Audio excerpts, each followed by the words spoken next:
far-right political forces in Romania held a large rally in central Bucharest, demanding the resignation of Prime Minister of Romania, Marcel Ciolacu. According to Radio Free Europe's Romania service, around 30,000 people participated in the protest. The rally was organized by the Radical Right Alliance for the Unity of Romanians, which secured 9% of the vote in the parliamentary elections on December 1st, 2024. Former presidential candidate Calin Georgescu, who faces multiple criminal charges, joined the protesters. During the rally, Georgescu called for his reinstatement in the upcoming elections scheduled for May. Previously, Georgescu had won the first round, but his result was annulled. The country's intelligence services claimed the candidate might have received illegal support from Russia. On February 26th, Georgescu was arrested and brought in for questioning by the Prosecutor General's office regarding the funding of his campaign.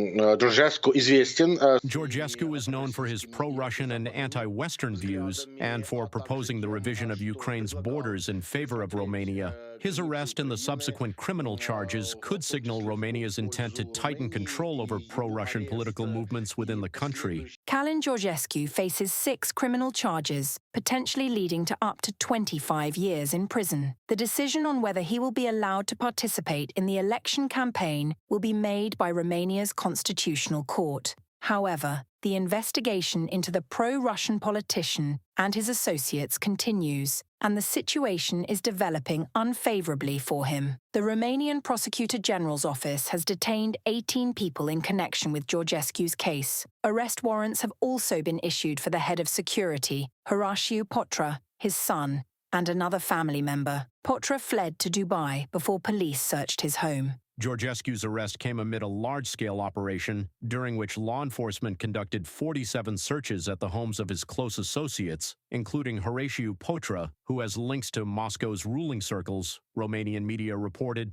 Weapons, ammunition, and large sums of cash were seized. Prosecutors found 900,000 euros hidden in a safe beneath the floor of Potra's home, Andrei Kovalenko, head of the Center for Countering Disinformation at the National Security and Defense Council of Ukraine, in a Telegram post. The security of all European countries is at stake, said the President of France, Emmanuel Macron. He emphasized that Russia continues its disinformation campaigns. To counter this, Paris, Berlin, and 10 other EU countries urged the European Commission in late January 2025 to use the powers granted by the Digital Services Act to protect European elections from foreign interference, Reuters reports.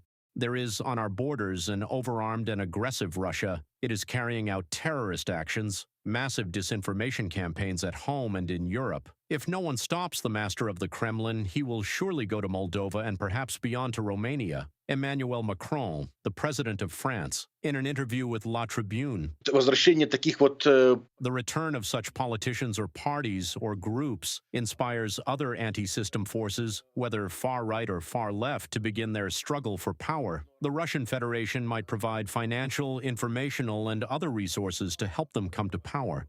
Among the right-wing politicians Moscow has already established connections with, experts point to Robert Fico and Viktor Orban. Orban, as Hungarian journalist Szabolcs Pányi reported, wrote a letter to the President of the European Council, Antonio Costa, calling for the start of negotiations between the European Union and Russia over a ceasefire with Ukraine. Reported by Nikita Skoblikov, UATV News.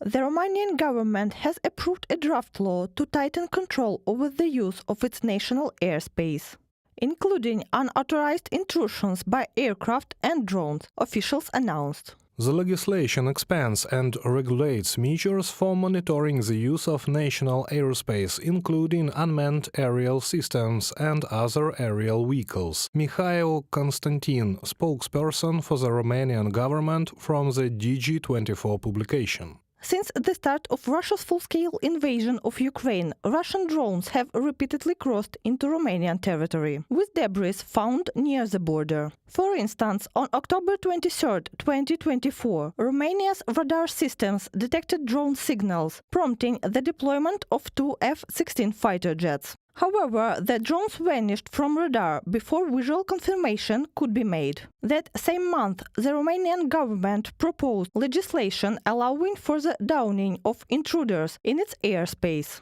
The Romanian Ministry of Defense drafted a law authorizing the destruction of aerial threats, including drones and piloted aircraft. This move signals to Russia that NATO members are prepared to strengthen their stance on defending airspace. Both manned and unmanned aircraft will be considered a threat if they fly in restricted zones, operate without authorization, or lack identification systems. The following measures can be taken against unmanned aerial systems' non-kinetic methods, which include detecting the drone, taking control of it, or neutralizing it by disabling its command, control, or communication functions, and kinetic methods such as immobilizing or destroying the unmanned aerial vehicle, from the DG24 publication.